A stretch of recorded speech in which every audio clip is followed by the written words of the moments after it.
Good evening. I'm William Brangham. Amna Nawaz and Jeff Bennett are away. On the NewsHour tonight, Israel approves a ceasefire deal with Hezbollah in Lebanon, a move that could end the more than 1 year of cross-border fighting. But even with the prospect of peace, Syrian refugees in Lebanon are faced with a difficult choice: stay and risk being caught up in more violence, or return home to the country they fled. The situation is frightening. We're living on the streets.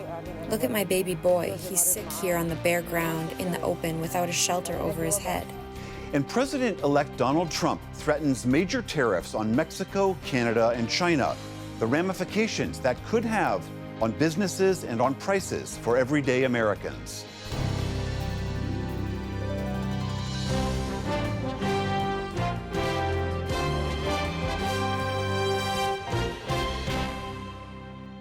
Major funding for the PBS NewsHour has been provided by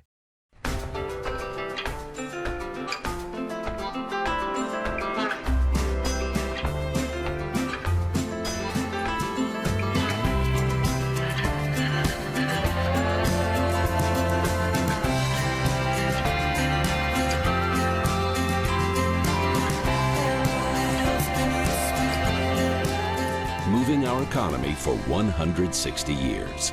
BNSF, the engine that connects us.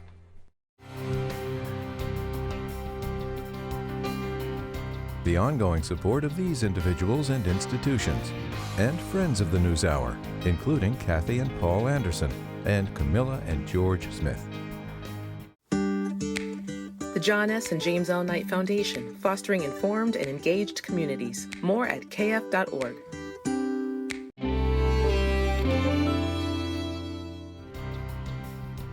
And with the ongoing support of these individuals and institutions.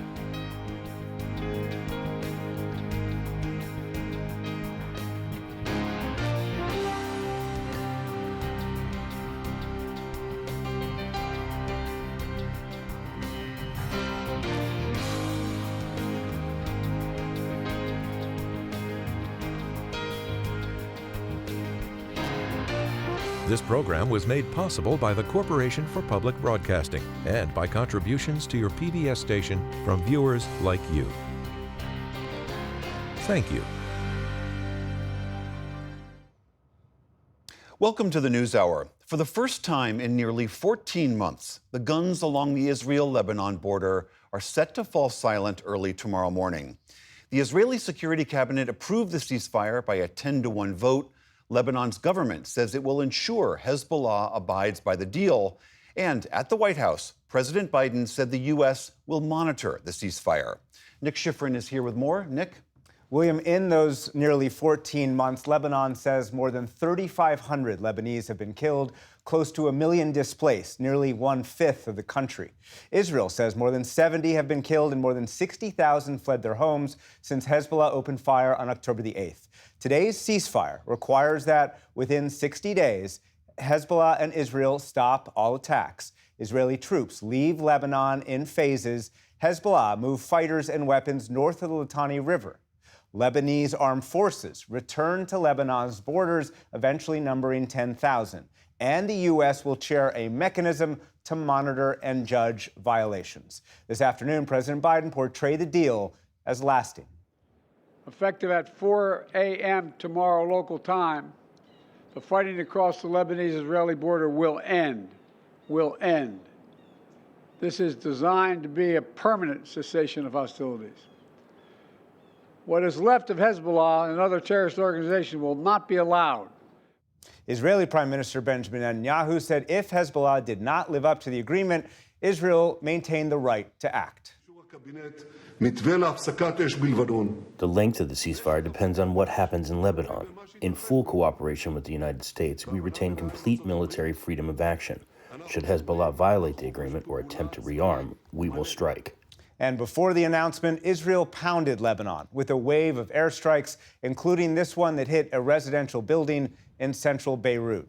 And inside Israel, Hezbollah launched a barrage of rockets and drones, most of which were intercepted by Israeli air defense. For perspective on this ceasefire, we turn to Rhonda Salim from the Middle East Institute and Aaron David Miller from the Carnegie Endowment. who's also been a State Department official in both Democratic and Republican administrations. Thanks very much. Welcome, both of you, back to the NewsHour. Aaron David Miller, let me start with you. Do you think the ceasefire agreement will work? Will it stick? I mean, I'd ask you, and I'm not trying to trivialize this, ask me in 30 days. The reality is that this agreement has been concluded largely because Netanyahu wanted it and Hezbollah needed it. The question is, can the agreement survive its vulnerabilities? How much discretion has the U.S. given to the Israelis to respond to violations? Will the Lebanese armed forces enforce and deploy in a way that they will preempt or prevent Hezbollah violations? I think there's a reasonable chance, largely because there's some sense of urgency on the part of Netanyahu and Hezbollah to do this deal. But by no means, I think, can we safely say that 30 days from now, this deal will have achieved the kind of traction that will make it last months, if not longer. Rhonda Salim, do you think this agreement will last?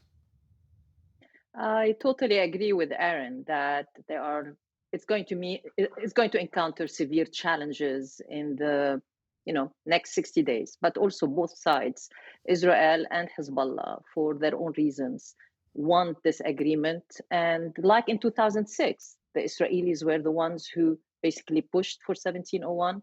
I think today 1701, the Security Council resolution that ended the war in 2006.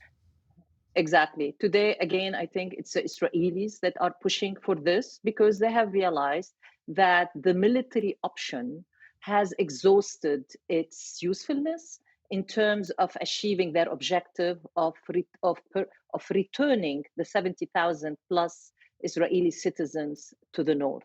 And so the question is, the challenge for Israel, will it be able to leverage its military battlefield tactical successes into a durable political settlement?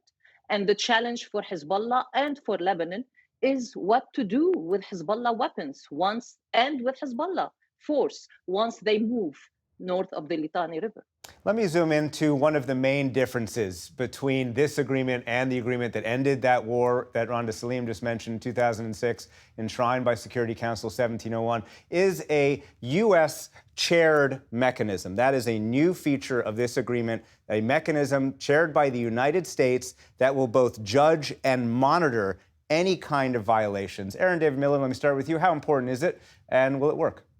I think it's look, we wouldn't be having this conversation if the United States has not dedicated the resources and the will and the skill of Amos Hochstein, the president's special representative, to do this deal. The fact is they've created, or at least continued, something called the tripartite mechanism, which wasn't a part of 1701, but it was included as a monitoring mechanism, and the U.S. will chair it. And it will be, I think, under the control of CENTCOM. There'll be an actual military representative, U.S. No boots on the ground. The president made that very clear. But I think it's possible, with the side letter that the Americans have given to the Israelis, haven't seen the text, don't know how committing it is, that in fact there may be enough discretion that the U.S. has given to the Israelis to satisfy them that if in fact there are violations, that there will now be a credible monitoring force on the ground in order to enforce it. But again, we shouldn't delude ourselves. This is a transaction. It's not a transformation. I think Rhonda makes an excellent point. The IDF is exhausted. Israel has a small standing army. It relies largely on its reserves, some of whom have been extended weeks and months. So I think this was a critically important factor in why the Netanyahu government signed up for this. So, Rhonda, that is absolutely part of why Israel felt comfortable with this deal, that the U.S. is inserting itself right in the middle of any monitoring or judgment. Why does Lebanon believe that that's an okay thing? And why is Hezbollah willing to accept an agreement that does just that, put the United States as judge and monitor of any future violations? One, they have no other option. Two, neither Lebanon nor Hezbollah is in a position to dictate terms here. I mean, Lebanon, the Lebanese government really needs this deal. and Hezbollah needs this deal. They are going to be facing severe challenges going forward. Even after implementation of the deal, they are going to face severe challenges with reconstruction. Remember, you have more than 1 million displaced people. You have whole neighborhoods in southern Lebanon that have been decimated, whole neighborhoods in southern suburbs of Beirut that have been decimated. 37 villages in South Lebanon have been totally decimated. And these are mostly inhabited by Lebanese Shiite, many of whom are core constituents of Hezbollah. They are going to have a severe challenge in helping their constituents rebuild their lives. They are going to have a severe challenge in helping themselves rebuild their internal control mechanisms, in dealing with their leadership challenges now that their leadership, pretty much political and military, has been wiped out. And they are going to have severe challenges answering to the rest of the Lebanese about the need for their weapons outside the control of the Lebanese state. I've just got only about a little over a minute left, so let me just quickly ask both of you. A senior U.S. official in announcing this deal said that the fact that Hezbollah was delinking its strikes into Israel isolates Hamas and therefore could create momentum toward a ceasefire in Gaza. Aaron David Miller, is that a faith that's actually possible? It's a credible analytical point. The cavalry is not coming to rescue Hamas, but at the same time, think about it. Netanyahu could do this deal because it did not and would not and cannot strain his coalition. The Israel-Hamas deal is not that way. Hamas will demand an asymmetrical number of Palestinian prisoners, many who have been convicted or charged with killing Israelis, and they want a cessation of the war. I don't think Benjamin Netanyahu can do that right now. It'll be fascinating to see whether or not within 60 days, the president-elect, what equities, pressures, and incentives he brings to this to see if, in fact, he can wrap up Gaza, which is critical to what he really wants, which is Israeli-Saudi normalization deal. Rhonda Salim, just in the 30 seconds you have left, do you see progress in Gaza, whether under Biden or Trump?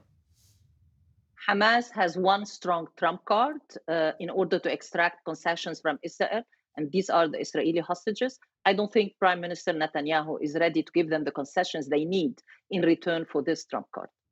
Rhonda Salim, Aaron David Miller, thank you so much to you both. Thank you. Thank you.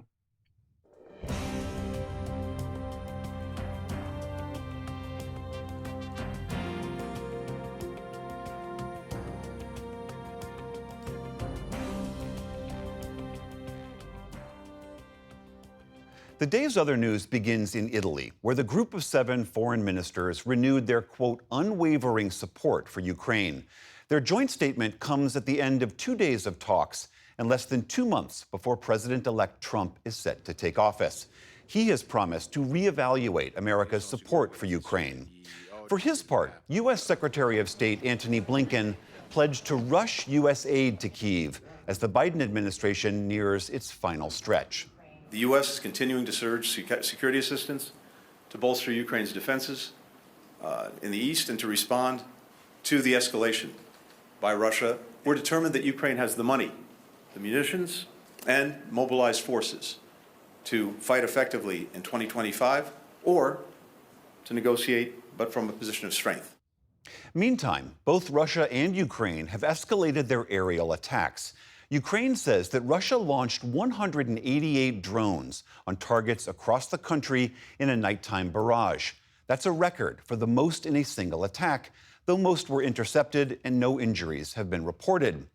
And Moscow says it has photographic evidence, seen here, of Ukraine firing U.S.-made long-range missiles known as ATACMS to strike deep inside its own territory.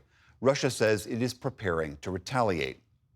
In Pakistan, at least 6 people have died during violent clashes between security forces and protesters who are seeking the release of former Prime Minister Imran Khan from prison. Security forces fired warning shots and tear gas at demonstrators today as they reached the edges of Islamabad's Red Zone. That area houses the parliament and diplomatic missions. This latest unrest began on Sunday and then escalated after a rally led by Khan's wife, Bushra Bibi. Officials say she's inciting the violence. There's tear gas being fired. From there, tear gas is being thrown at the police. There will be a severe reaction. The state is showing great patience. Bushra Bibi has planned it so that we kill people. She wants bloodshed here. Imran Khan addressed his supporters from jail, writing in a post on X, quote, "All protesting Pakistanis stay peaceful, united, and stand firm." The popular politician has been in jail since last year and faces more than 150 criminal cases, which his supporters say are politically motivated. Authorities say only the courts can order his release. A new Biden administration proposal would cover the cost of popular weight loss drugs through Medicare or Medicaid. That means millions of obese Americans would have access to treatments like Ozempic or Zepbound. The proposals could cost taxpayers as much as $35 billion over the next decade, but advocates say it would save money by treating the costly health conditions that are tied to obesity. The new rule wouldn't be finalized until after President-elect Trump takes office in January, and his pick to lead the Department of Health and Human Services, Robert F. Kennedy Jr., is an outspoken opponent of such drugs. Walmart is slashing many of its diversity, equity, and inclusion policies, known as DEI. The company will no longer participate in an index that tracks workplace inclusion for LGBTQ+ employees. It will also terminate an equity racial center that was set up after the killing of George Floyd. And Walmart will no longer consider race and gender when granting contracts to suppliers. The world's largest retailer joins a growing list of corporations that have rolled back their DEI initiatives amid pressure from conservative activists. On Wall Street today, investors brushed off worries about the impact of Donald Trump's proposed tariffs. Instead, the Dow Jones Industrial Average added more than 100 points to notch a new record. The Nasdaq tacked on more than 100 points of its own. The S&P 500 also ended higher on the day. And the oldest man in the world has died. John Alfred Tinniswood held the Guinness World Record for the past 9 months, during which he celebrated his 112th birthday. The retired accountant was born in Liverpool in 1912, soon after the sinking of the Titanic. He survived 2 world wars and attributed his longevity to, quote, pure luck. Guinness has not yet said who will replace Tinniswood as the new record holder. Still to come on the NewsHour, law enforcement officials investigate the origins of racist and bigoted messages. President Biden's push to fill federal judicial vacancies before the Trump administration takes over. And a new exhibit of French Impressionism examines how political upheaval inspired that movement. This is the PBS NewsHour from the David M. Rubenstein Studio at WETA in Washington, and in the West from the Walter Cronkite School of Journalism at Arizona State University. President-elect Trump is wasting no time when it comes to making good on his promise to impose tariffs on foreign nations to get them to alter their behavior. Last night, Trump announced that he would slap major new tariffs on Mexico, Canada, and China on his very first day in office. 25% on goods made in Canada and Mexico, 10% on products made in China. Trump said he'd do this in response to migrants crossing into the U.S., as well as the failure to stop the flow of drugs like fentanyl into America. Mexico's President, Claudia Sheinbaum, reacted today that she would have no choice but to retaliate if Trump imposed the tariffs. A un arancel vendrá otro en respuesta. For every tariff, there will be a response in kind until we put at risk our shared enterprises. Yes, shared. For instance, among Mexico's main exporters to the United States are General Motors, Stellantis, and Ford Motor Company, which arrived in Mexico 80 years ago. Why impose a tariff that would jeopardize them? Such a measure would be unacceptable and would lead to inflation and job losses in both the United States and Mexico. The Chinese embassy in the U.S. also responded, saying, quote, no one will win a trade war. Canadian Prime Minister Justin Trudeau said he spoke with Trump on the phone later and said he'll hold an emergency meeting with Canada's provincial and territorial leaders. The economic consequences of these tariffs could be enormous, involving multiple industries, consumer goods, and groceries.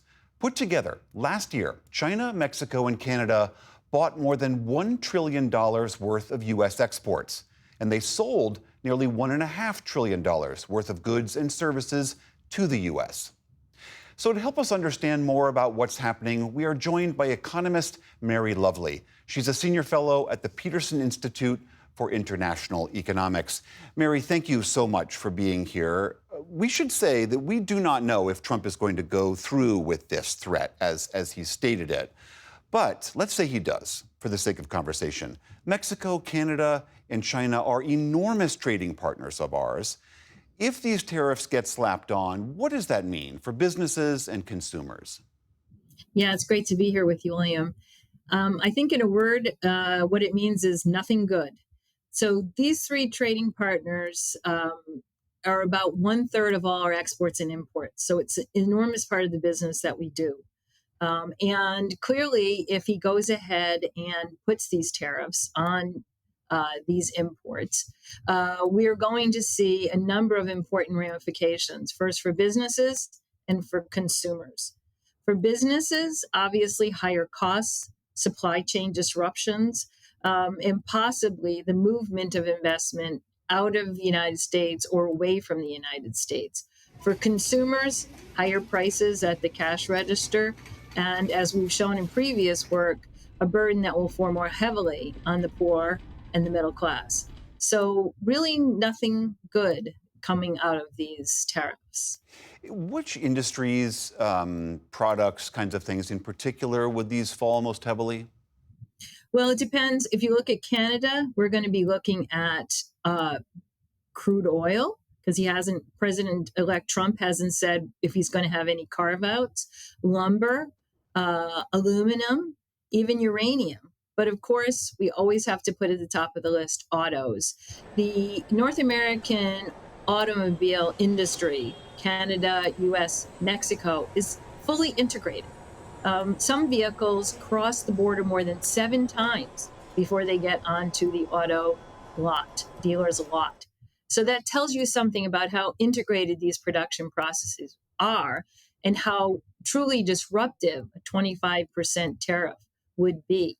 When we add in the fact that almost surely Canada and Mexico will retaliate in kind, we're looking at an enormous increase in the costs of building an automobile in North America. And if those tariffs fall on Mexico, what kind of product or supply chain disruption could we see there? Well, interestingly enough, aside from autos, Mexico has become a more and more important supplier of electronics and electrical devices. And sure, some of this is investment from China, but it's investment from many U.S. friends and allies. And in fact, Mexico is an important middle country, third country. It's one that has really assisted us in moving supply chains away from China. So it has a certain irony that we would place tariffs on imports from Mexico when they're really a very important player in the move to diversify U.S. supply chains and increase economic resilience. Your particular expertise is in China. Do you sense that China would similarly retaliate? It's a question this time, William. We saw that China was careful about how it retaliated during the 2017-2018 trade war. It retaliated in kind, but moderated. It stopped when the U.S. stopped. Right now, China has its own problems. It has a weak domestic demand. It has soft employment, so it's trying to increase jobs. Trade war with the U.S. is definitely not something that it welcomes. So I think the Chinese will think long and hard about whether they're going to retaliate. They could always choose to retaliate by blocking exports of the things the U.S. is still very dependent on them for. I mean, Trump is threatening these because he wants China and Canada and Mexico to change their behaviors vis-a-vis migrants and drugs coming in. Now, it's a completely separate conversation as to how much ability those governments have to do those things. But if the economic pain of these tariffs are as severe as you say, Do you think that that's going to dampen Trump's ardor for them? Oh, yes. I think the markets today really basically shrug this off. I think there's a big discount on whether he'll actually do it, given the economic stakes. So I think many people believe that this is a form of opening negotiations, trying to force these countries to shoulder more of the burden of border patrol and of drug interdiction in particular. Of course, it does ignore all the progress that we have made in both of these areas. For example, Customs and Border Patrol now focus their fentanyl efforts mainly on the southern border, believing that fentanyl is coming in basically across the border, oftentimes in motor vehicles, as opposed to directly from China. We've also seen U.S.-Canada make enormous progress in bringing down illegal migration through the northern border. So a lot of progress is being made prior to President-elect Trump taking office. So it's really hard to see what more these countries will do. I'm sure they'll talk to him and try to find ways, but it's one that we've seen before from President Trump. We saw it in his first administration. All right, Mary Lovely of the Peterson Institute, thank you so much for your insights. Thank you.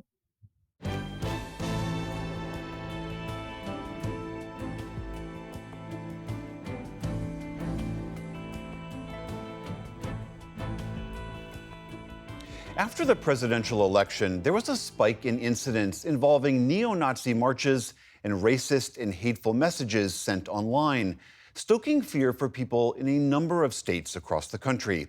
Stephanie Sy has more on this. It's part of our Race Matters coverage. William, in Waterloo, Iowa, earlier this month, some residents received flyers advertising the Aryan Freedom Network.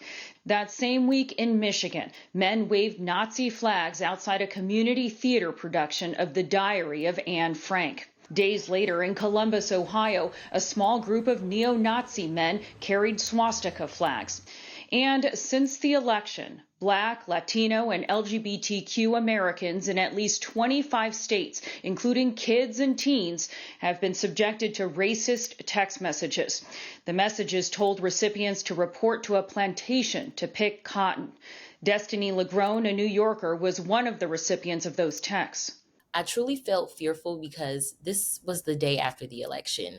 I didn't know if the winner of the election gave the authority for people to push hate, but then also fearing for my safety in the sense of who was able to obtain my information and violate my personal space, as in contacting me to send such a thing. Who has that type of hate in their heart?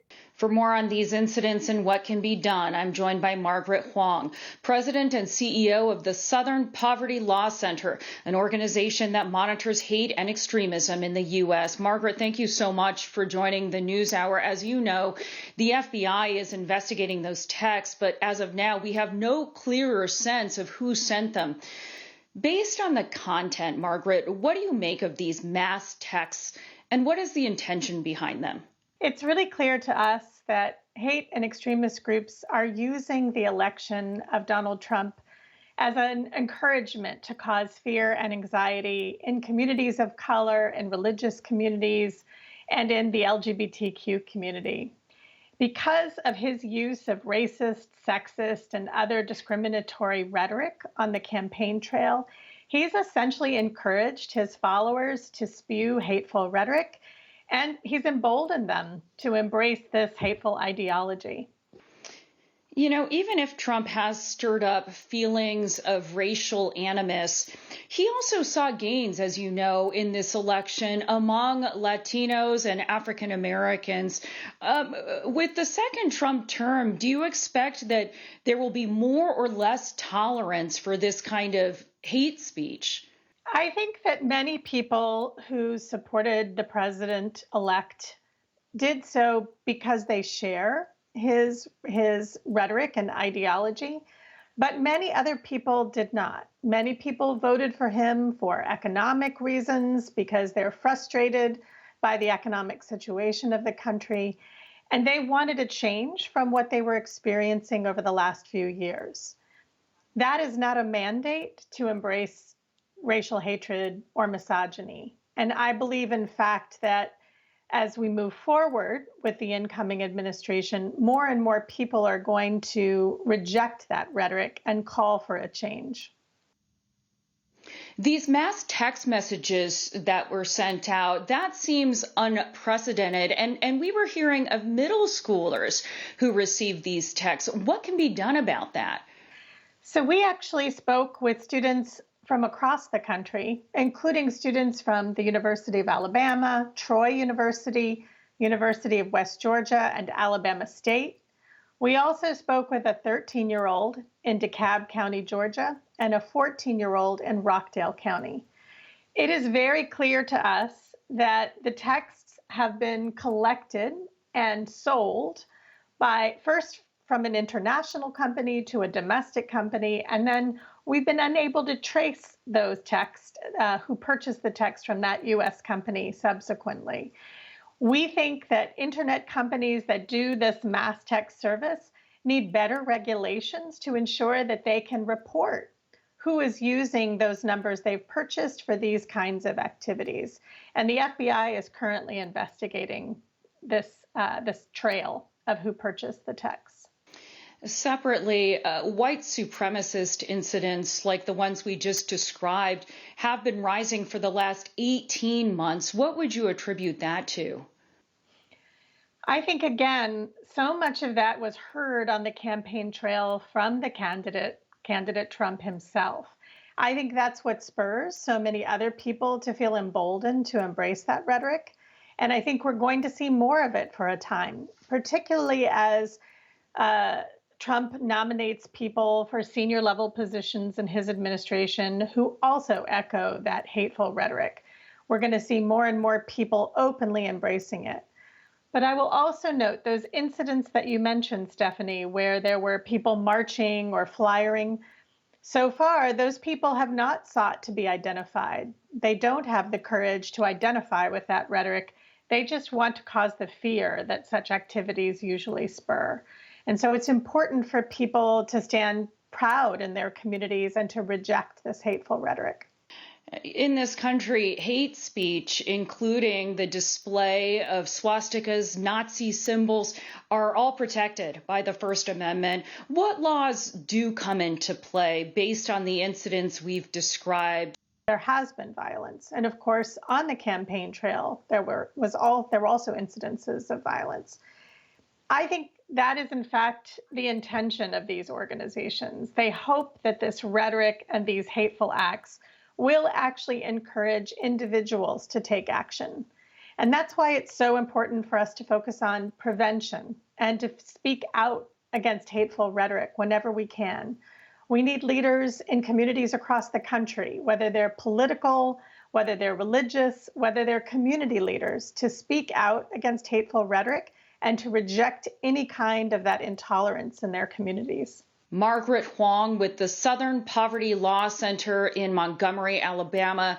Thank you. Thank you.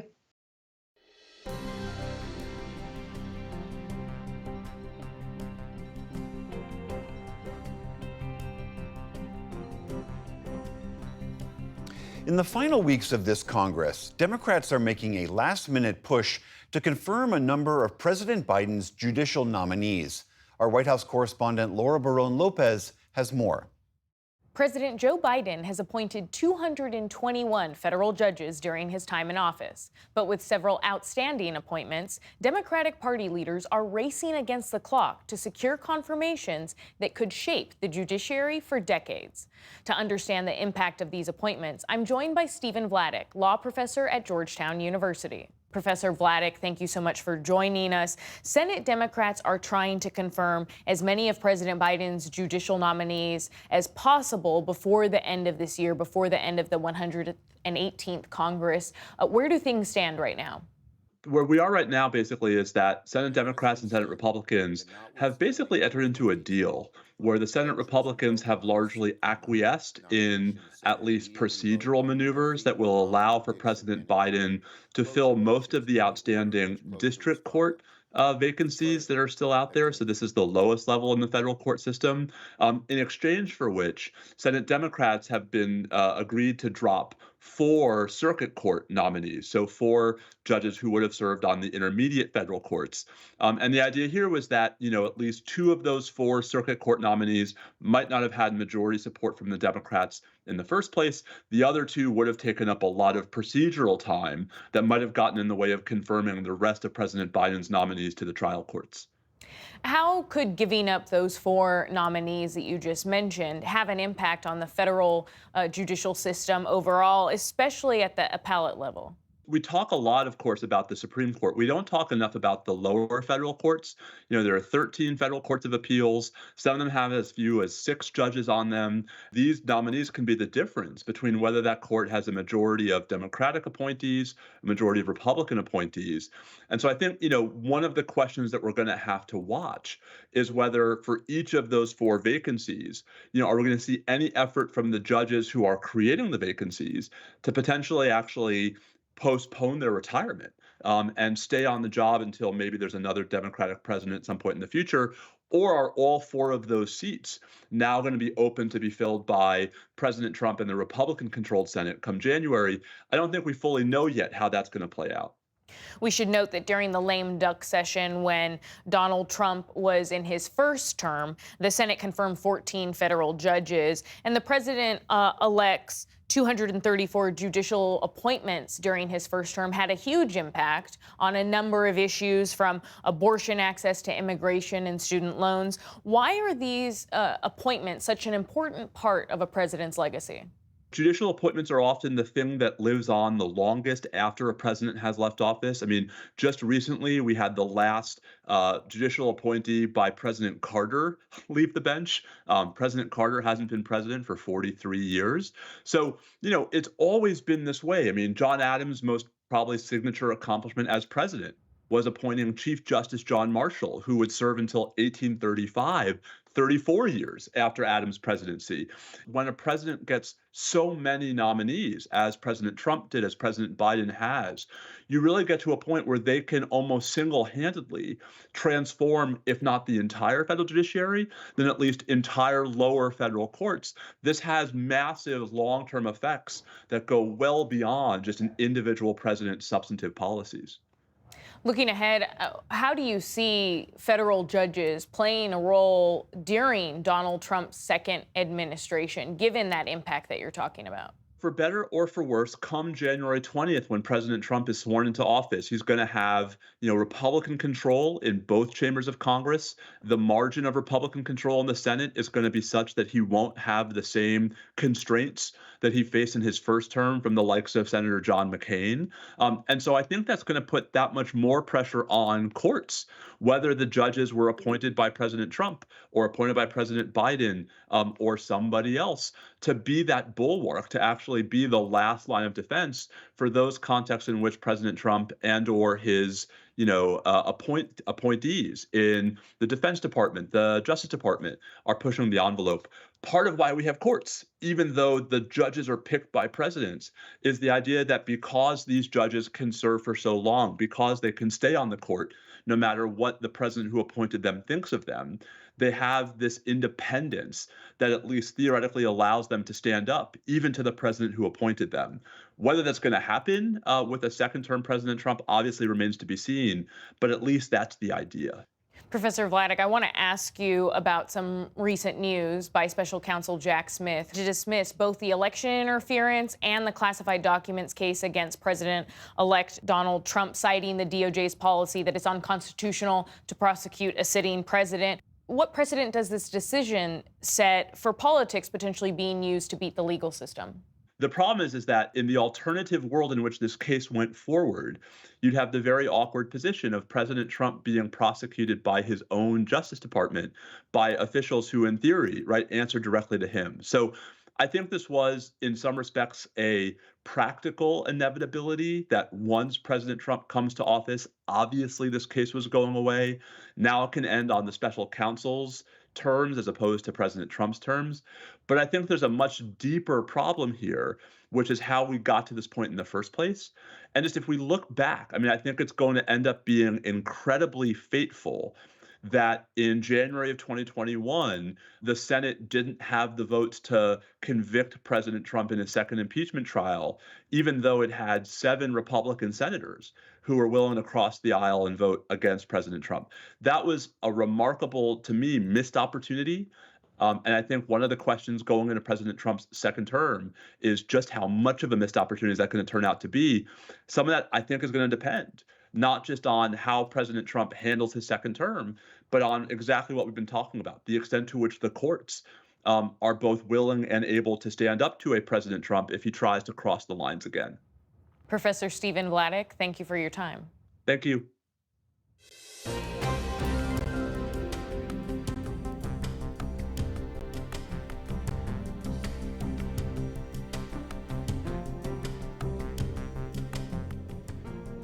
Today's ceasefire deal could bring welcome relief to those caught in the middle of the war between Israel and Hezbollah. But the more than 1 year of fighting has already destroyed many lives and livelihoods, including those of the many Syrian refugees who are sheltering in Lebanon. It's led to a steady flow of those people trying to return to Syria, which is east of Lebanon. Special correspondent Leila Molana Allen takes us to meet people desperate to cross the border. On the road again. More than a decade after the Syrian civil war drove millions of refugees into neighboring Lebanon, war has come to their new home. Israeli airstrikes have left hundreds of thousands of Syrian refugees, as well as Lebanese, running for their lives. This is a common scene here now. Families huddled under one borrowed blanket, children playing barefoot in the street. Many of these families have tried to find places in a shelter. They're often turned away. So they sleep here, on the streets, in mosque courtyards, in a disused parking lot. Look, he tells me, this is where we cook, we eat, we dress, everything. Ikhlas and her 6 children have been living here since the Israel-Hezbollah war began. In the first week, a strike hit the house next to theirs in South Lebanon. I was at home with my daughters, and all I saw was a plane flying over the building in front of us.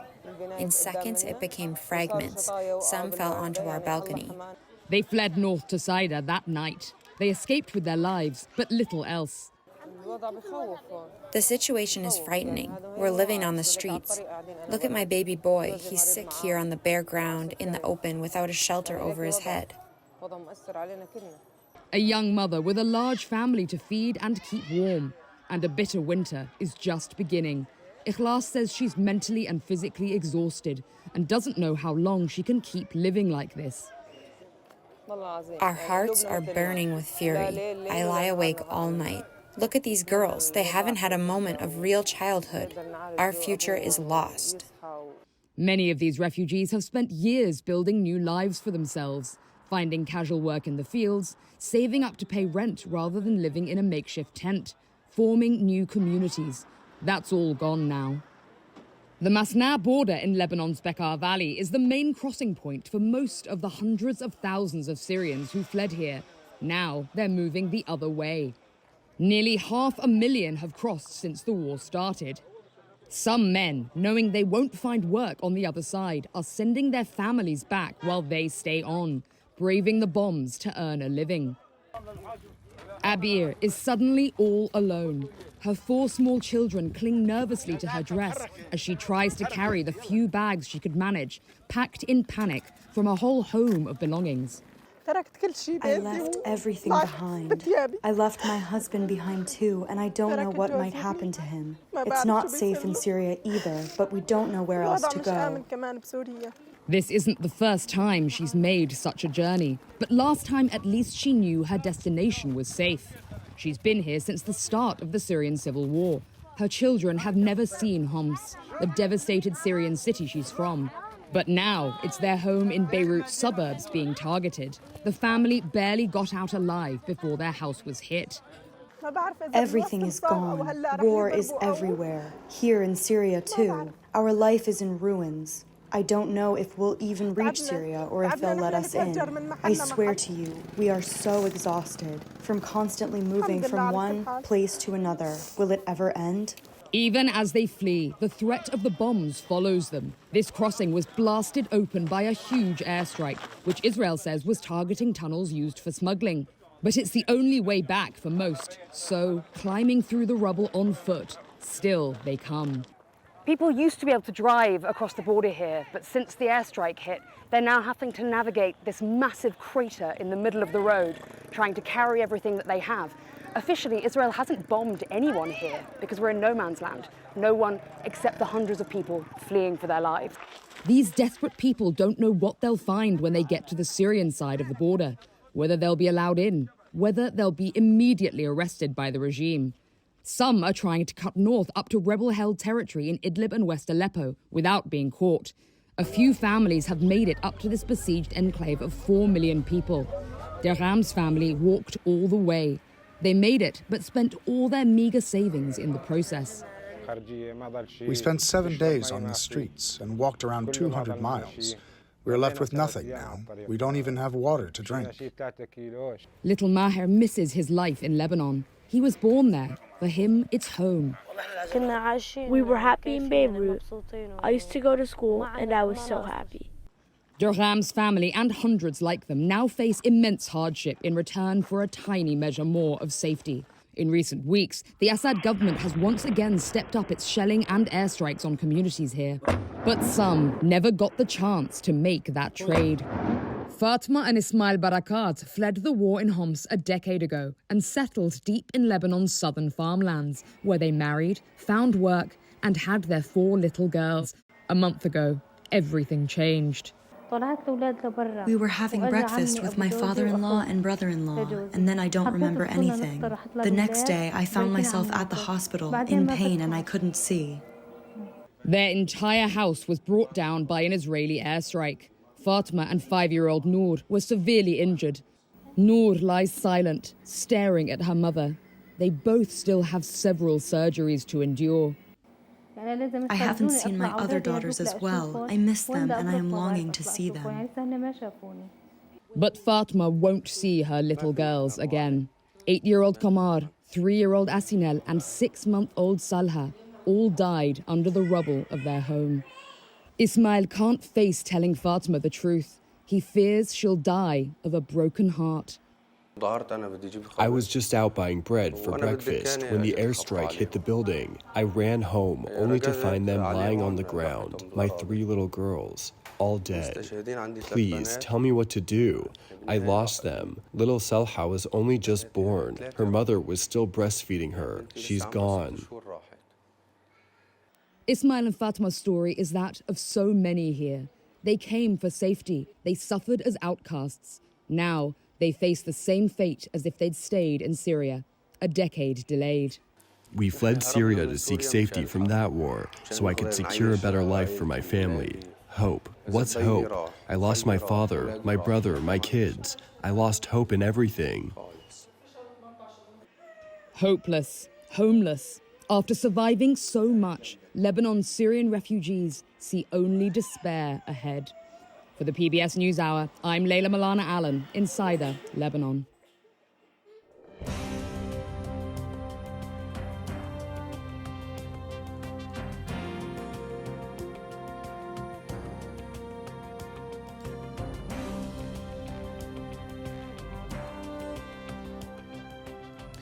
Impressionism is perhaps the most viewed and most admired movement in art history. Now, a new exhibition, first shown in Paris, looks back 150 years to its founding moment and to the darkness hidden behind all that beautiful light. Senior arts correspondent Jeffrey Brown visits for our Arts and Culture series, Canvas. 2 paintings from 1870s France.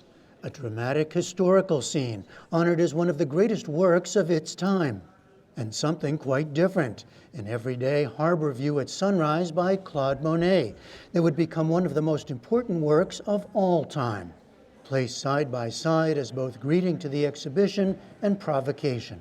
The fact that one painting from the summit plummets in terms of art historical fashion, and the other one is now, central to every conversation about Impressionism, is striking. And we wanted to just sort of put that out there to sort of set up the difference, but also the moment, really. Mary Morton and Kimberly Jones are co-curators with two French curators of Paris 1874, the Impressionist moment, an exhibition now at Washington, D.C.'s National Gallery of Art. The goal, to look anew at an inflection point in art history, the birth of modern painting. From the start, we wanted to really dig into particularly the Impressionist mythology. And people think they know what Impressionism is, but what they think of as Impressionism comes at a later date. The fact that we call this exhibition the Impressionist moment is a bit of a misleading notion, because in the moment they failed, but clearly there was enough of a success, a sort of a germ of an idea of how to move forward. This is an exhibition about exhibitions, two of them held at the same time in Paris in 1874. And here we see works from each. The official Salon, the most prestigious art event of the day, defining taste and making careers, but strictly controlled, conservative in its judgments of proper styles and subjects. And a much smaller, much less attended independent exhibition organized by a group that included then little-known artists such as Degas, Renoir, Cézanne, as well as Monet. Art rebels? Well, maybe, but the name they used, Société Anonyme, designated not a revolt, but a corporate structure. It was, in essence, a financial arrangement that these artists committed to, and they had to pay dues, and they would split proceeds from sales, although unfortunately there weren't very many sales. It was not a successful venture. In fact, this so-called first Impressionist show was something of a hodgepodge. What was this etching of a dog doing here? And the line between the Salon and the independent show, juxtaposed here, wasn't always clear. Art history, we see, is rarely about clean breaks. It was an art critic who first used the term Impressionism, and he meant it as a criticism. And yet, something new was happening, capturing light more than fine detail, the ever-changing impression rather than the fixed moment in time, the everyday rather than grand history or mythology. But where it came from, that is the lesser-known story told here. They did an amazing job. Sebastian Smee is a Pulitzer Prize-winning art critic for the Washington Post and author of the new book, Paris in Ruins, Love, War, and the Birth of Impressionism. We have this idea of Impressionism as an art form of pretty pictures, gorgeous landscapes.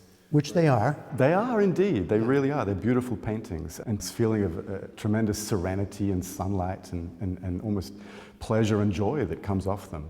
And to me, it was really interesting to register that and to put that together with the fact that all of the main figures in Impressionism and the society that they were part of had just gone through a tremendous trauma. Just 3 years before these exhibitions, Paris was in ruins after a disastrous war and humiliating defeat by Germany and the short-lived Paris Commune, a revolutionary government that took control of the city before being brutally suppressed by French troops, who killed some 15,000 to 20,000 of their own countrymen in a bloody week of street fighting. Captured by Edouard Manet in this small lithograph. He's showing us what happened on the streets of Paris, and what happened was just so shocking, people didn't want to think about it. Neither, for the most part, did the artists want to show it. Smee points to the example of Berthe Morisot, the only woman in the independent exhibition. It was a world of children, of interiors and gardens, and sometimes landscapes. And she painted all these subjects with an incredibly delicate feeling for fugitive effects of light. She'd lived through the siege of Paris. She'd been reduced to starvation and was really lucky to escape with her life. I think it's poignant that she was interested in painting pictures that were all about that fragility and those fugitive effects of light and of life itself. How you process trauma, sometimes you lean into it, and sometimes you want to move past it. And so particularly with the independents, part of what they're doing is they're deciding to look forward. And so a lot of their landscapes in particular deal with themes of renewal and rejuvenation, the spring after the long, dark winter. In fact, many were scenes of recent horror, now of newly planted saplings, as in Alfred Sisley's Apple Trees in Flower. It's a site that has suffered that has gone through its own trauma, and the fact you have this mingling of the old and then the replanted trees, because apple trees will take many years before they actually will bear fruit. And so it's not just a pretty picture, it's really about the country, the family, the community working to rebuild the present for the future. The new for the country and for art. There would be 7 more Impressionist exhibitions over the coming years as the movement coalesced and expanded into the form the world came to know. And while some artists, including Monet and Pissarro, experienced success in their lifetimes, recognition for Sisley, Morisot, and others came only after their deaths. For the PBS NewsHour, I'm Jeffrey Brown at the National Gallery of Art in Washington, D.C.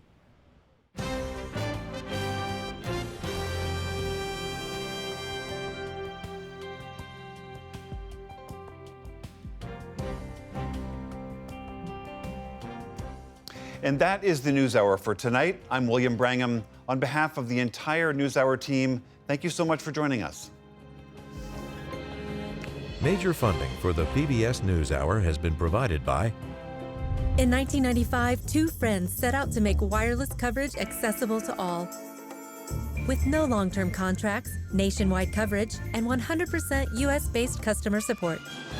Consumer Cellular. Freedom calls.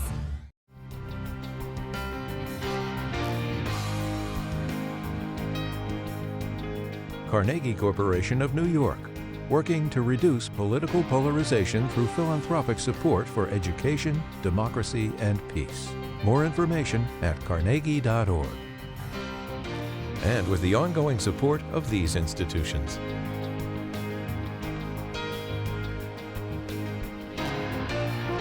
This program was made possible by the Corporation for Public Broadcasting and by contributions to your PBS station from viewers like you.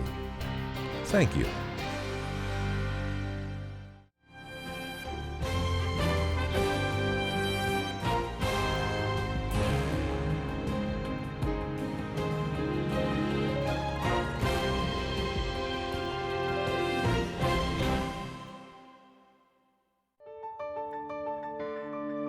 You're watching PBS.